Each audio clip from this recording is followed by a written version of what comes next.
Leadership has never been more important than right now, both politically and managerially and indeed clinically, than the situation the National Health Service faces right now. And what leaders have got to do is face into the future, first of all, rather than resisting it, understand the changes that are coming down the track, an ageing society with a baby boomer generation that frankly won't tolerate a system of care that tells it what to do.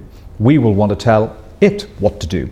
And we want to live out the end of our lives cared for probably in our own homes by people that we love and that love us and with budgets that we control.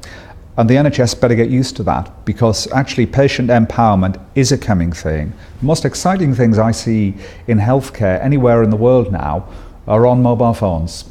And they're all about the ability of a patient with a chronic disease to better manage and take part in their own care rather than simply being a passive recipient of it. And what we've got to think as leaders is, how do we get from where we are today, which is a system that all too often denies patients both power and responsibility, to a system where patients have far more power and are far more responsible for their own health. Technology will drive that, citizens will drive that, and I hope that the NHS will embrace it and lead it.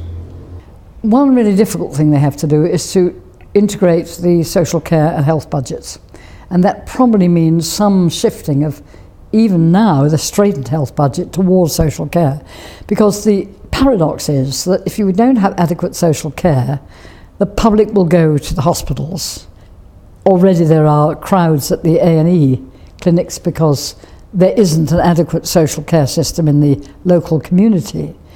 So the funny thing is, I think personally what's happened is sequencing has gone a bit wrong, with people having seen the hospitals beginning to change before the social care system is up to and running to the point where it can actually look after people being discharged from hospitals early or not going to hospitals at all.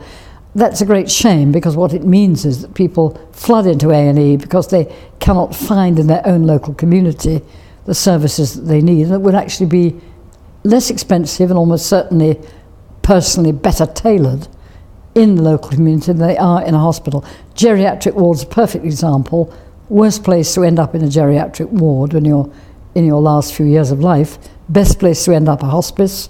But at the moment, it's still the case that people end up in geriatric wards because there aren't enough supports for the hospitals to offer a much more humane service. Well, I think they have to make the case for change. The ideal of the NHS, the idea around which it was created, that's to say that health and care should be available to those who need support without regard to their ability to pay. That's something that needs to be an enduring ideal and unchanging. But we need to change the structures that we use to deliver that ideal so that they're much, much better attuned to the needs of today's patients, which are who by and large are living longer. The challenge is to enable them to enjoy not just a longer life, but a healthier and more enjoyable life. And we need to ensure that the different bits of the health and care system are more patient-focused, and there's less of a feeling that we're treating conditions. We need to be treating patients to enable them to get greater value out of their extended life. For the NHS to survive, it really needs to integrate between hospitals and community. But everybody agrees to that. It's very difficult to know how you get there, because at the moment the NHS is under such pressure that all of the beds are up to nearly 100% occupancy. So you can't suddenly say we'll shut down the beds and then miraculously a community service will develop. The community service has been cut by this government's austerity by 20%. There are many fewer, for instance, diabetic nurses, specialist nurses, who can look after people in the community and see they don't need to go into hospital. There is less of everything. And in this atmosphere, to try and restructure, not exactly restructure, but to put your emphasis into reinvest into the community will be very hard. I think you will have to go back to the voters and say, we need to put more money into this, and maybe you have a hypothecated tax of some sort.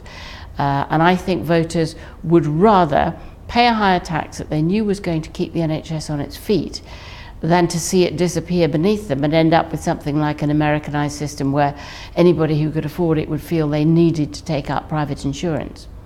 I think they need to do three things. One is, I think it's necessary to repeal the 2012 Health and Social Care Act, which is committed essentially to privatising the health service, and to restore the duty of the Secretary of State, not merely to promote, but to provide a comprehensive health care.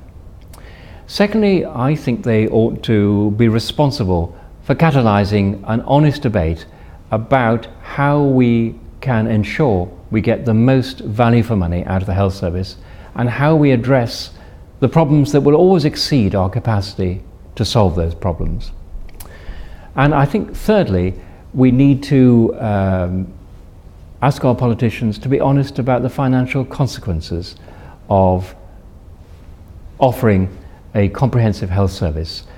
And I think if they have that debate openly and honestly, they will be surprised how more people are willing, perhaps, to pay higher taxes in order to support a health service, not only for the sake of their own health, but out of a sense of justice for the health of their fellow citizens.